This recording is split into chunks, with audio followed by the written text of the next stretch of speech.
What's up, everybody? Welcome back to the channel. I know it's been a minute since I've done a video like this, but since I figured it was around the same time I did my first review video on a truck, I figured it'd be a good way to kick this one off. If you haven't hit that like button yet, make sure to do so and hit that big red button for more good content. And today we're going to do a review on the 2021 Ram 1500 Warlock Hemi 5.7 liter. So this right here is the 2021 Ram 1500 Warlock with the 5.7 liter V8 Hemi. Still the classic body style. This one does not have any decals on it like the last truck did, if you saw that last video.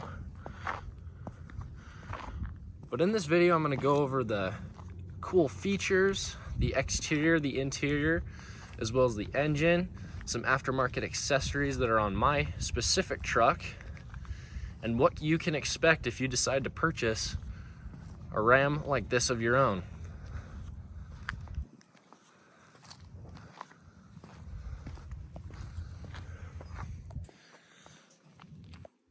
And this is the Delmonico red color.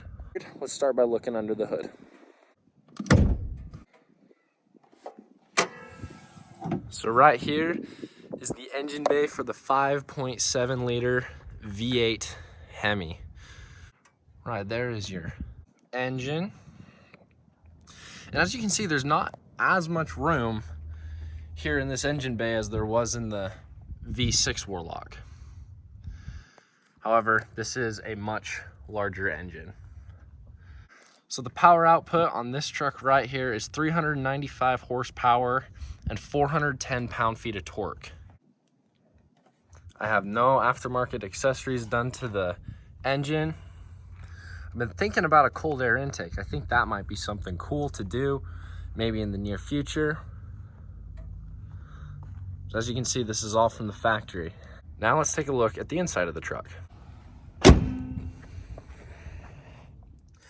So this is the interior of the 2021 Ram 1500 Warlock. And again, if you watched that last video, as you can see, there are quite a few differences from the last truck compared to this one. So this one right here, the doors, much of the upholstery is leather, except for the seats. Now, I personally like the cloth seats better because in the summertime, it gets a little sweaty unless you have the vented seats, which is a super nice feature. I'm not sure if you can add it to this truck. However, on Ram's website, it doesn't allow you to add the vented seats to this truck. However, you can add leather seats to this truck. I personally like the cloth better, but that's just my personal preference. The steering wheel is also leather, and it also is included with a heated wheel. And instead of having aftermarket heated seats, they are right here with two heat levels, high and low. This also comes with the upgraded towing package as well. And overall, again, for not being a limited, the interior is quite nice. This truck is also equipped with the Alpine stereo system, which I must admit, it is worth the upgrade. You have the 8-speaker audio system. You have your speakers back there. And you also have a sub under the seat. But overall, the interior is quite nice. Still that 8.4-inch display. Also, what I have in my truck is the all-weather mats. And as you can see right there, they are quite dirty. Lots of mountain drives, lots of off-roading and whatnot. You know, using a truck what a truck is meant to do. And they're great. You know, as you can see right here, not a lot of dirt, not a lot of mess is going to get on your middle. The all-weather mats are such a fantastic and wonderful upgrade, and I highly recommend them if you do decide to purchase a truck like this, or any truck for that matter. They're an absolute must-have, and they're not all that bad to clean.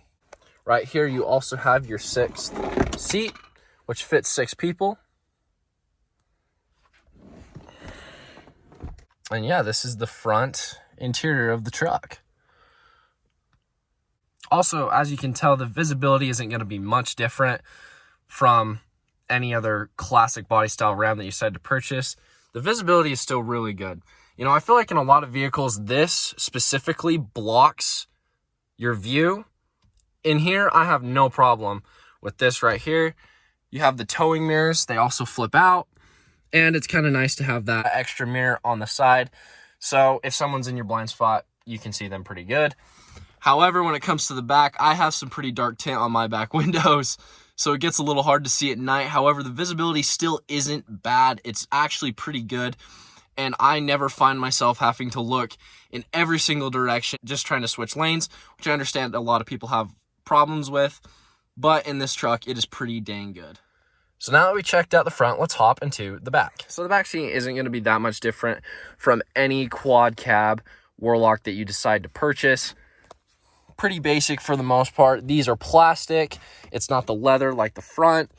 And, you know, even in the quad cab, I mean, this chair sits pretty far back. I'm a pretty tall guy. It's not all that bad. I mean, sure, it wouldn't be the most comfortable to ride in across country and whatnot. However, if you're just going on a quick drive with your buddies, it's nice to have everyone kind of packed back here. Everyone kind of feels a little bit closer. The legroom isn't terrible. However, it's not ideal either. And I mean, that's just what's going to happen with any quad cab or any smaller backseat truck. You just kind of lose that legroom. But I think that a quad cab on the exterior looks a lot better than a full cab and a mega cab. Or if you're just purchasing a truck for you and you're not thinking about having a whole bunch of people in your truck anyways, or there's not going to be a lot of people in the backseat as is, the quad cab is definitely the way to go. All right, now that we've checked out the interior, how about we take a look at the exterior? So the exterior, like I said, it has that beautiful Delmonico red paint job. However, it doesn't have any of the decals on it like other Warlocks that you'll see driving on the road.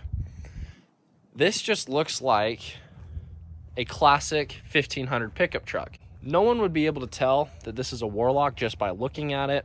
Many might think it's a Rebel, or they might just think it's just a Ram 1500. So some added things to my truck right here. I have a bullet antenna. It makes it nice for going through car washes so the antenna doesn't bend. I'm running 33-inch tires on my truck. I believe with a 3-inch leveling kit. Now I'm going to talk about the leveling kit and how that affects the performance of the truck in a second here. This also is equipped with the dual exhaust, which I think is absolutely beautiful. I'm not even gonna lie, I'm a sucker for the dual exhaust. I wanted to upgrade my bumper on the last truck and put a dual exhaust on that. I love the dual exhaust. I think it looks so clean. This is also equipped with running boards as well.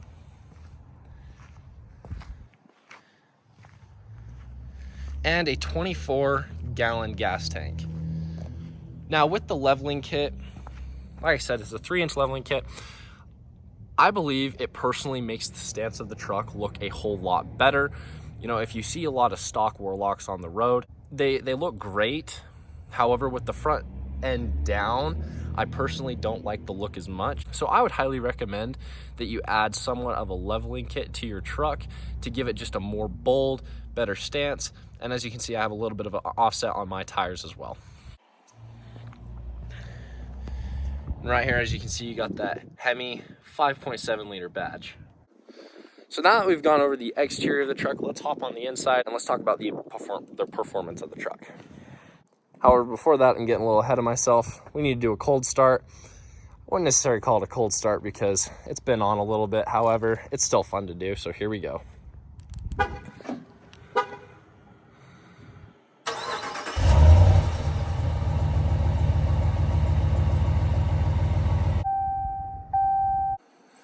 All right, now that the truck is turned on, I'm gonna kind of go over the performance, what you're gonna kind of want to expect on fuel economy, again, how the leveling kit affects the performance of the truck, and other things that you may want to know.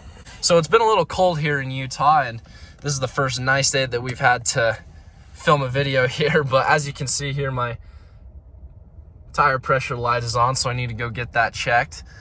But man, I mean, it is a whole whopping 31 degrees outside, and for here, that's warm as of right now. So as you can see here, you know, it's, you know, pretty standard steering wheel right here. You got your cruise control. You can set the gears right here. Right here, if you have Apple CarPlay hooked up, which my truck has, and most of the trucks have. If you just hold down on that button right there, it'll pull up Siri. Right here, you can go through your menus. So that right now I have mine set to speed. This is your screen setup. Fuel low. I may need to go get some gas. Here's your Apple CarPlay. This is your towing information right here. Here's my trip meter. You have 2 trip meters. Your fuel economy. And then this is your vehicle information. So right here, it's talking about my tire pressure.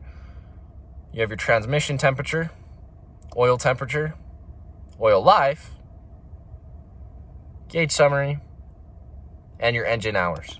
I either like to have mine set to speed or fuel economy. But speaking of fuel economy, and I know that that's kind of on everyone's mind right now, you know, with the current gas crisis, everything's a little crazy. So, many of you don't know, if you're newer viewers, but for those who watched the last video, I admitted it. I love speed. I love to hammer down, love to get up to speed quick. It's fun. And this truck, even with the leveling kit and the bigger wheels and tires, it is a fast truck. It's no TRX by any stretch of the imagination. It's no Raptor. However, for the most part, any truck you get with a V8 in it is going to be a dang quick truck. And this one is very quick. And we'll do an acceleration test and I'll show you guys what that looks like. Very different from the V6. I know a lot of people compare them. They're like, oh, you know, it's not that different in terms of the 0 to 60. It is very different. The torque is different. The way it handles is different. Completely different truck. So as you can see right here, I'm averaging 11.7 right now. And again, you know, with that 3-inch lift, it's going to take a little bit off your fuel economy. And in this case, it's taking off a lot. If you don't decide to get a leveling kit or a lift or put bigger tires and you decide to leave it stock, the fuel economy on this in the city is 16 and on the highway is about 19 to 21. Hammering down and the combination of the wheels and tires, especially right now, it makes it a little hard to have a higher average miles per gallon. I also wanted to talk about towing, and the Ram 1500 Warlock with the 5.7 liter V8 is rated to tow up to 12,500 pounds. So again, here's a quick view of the truck.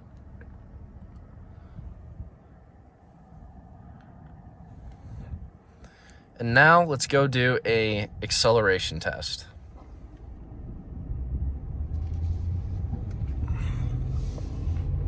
So it drives really smooth, and the noise isn't all that bad.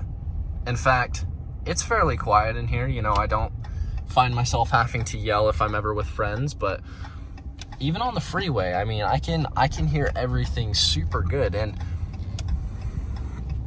for a truck with pretty big tires, for the most part, like I said, it is fairly quiet.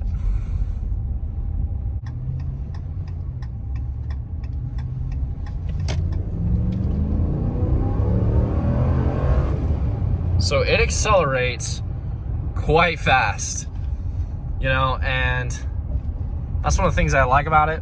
It's a pretty quick truck. Yeah, and it handles great, and it's tons of fun. I absolutely love it. So this is kind of what to expect when you're driving down the road in one of these things. Pretty quiet, very smooth. It's a great ride in a truck. Hey everybody, thank you so much for watching. I hope you found this video helpful. Make sure to like, comment, subscribe, share this with your friends if they're interested in something like this. Again, I really appreciate it. As far as my experience with this truck goes, I've absolutely loved it. No issues whatsoever. It's been a great truck, and I highly recommend that you look into one yourself, as well as maybe even thinking about purchasing one, because they are amazing. Anyways, thanks again for watching. I hope you enjoyed. And again, that big red button right there. See you guys later.